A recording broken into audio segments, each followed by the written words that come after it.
This is the jungle. It's not green grass around here, it's the concrete. It used to be that Sixth and Market was the coolest place in the city of San Francisco. It's got some grime, it's got some crime, there's a little bit of fear for people to come across Fifth Street. They just let it rot, and it's been rotting for well over 30 years now.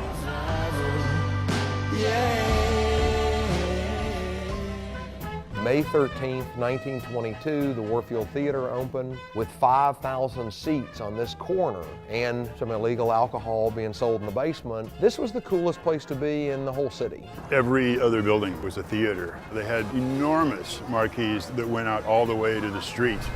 In 1966, as the city of San Francisco began planning the BART line, they decided that every theater had to take off its marquee. And the year after that, BART started tearing up Market Street. So for the next 10 years, Market Street was pretty much an 80-foot deep trench. A lot of the businesses started dying off.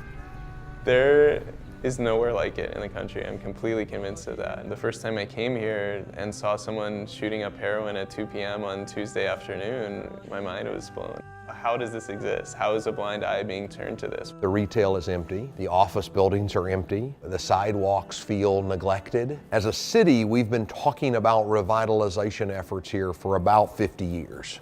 This time is different because it's not a top-down or a single strategy solution. This is going to be my signature effort as being the mayor of the city. I really want this to happen for the people. The city fathers and mothers are calling on artists to come downtown and help revitalize the neighborhoods. When nobody else believed in anything, the arts stepped in and said, let's just be creative.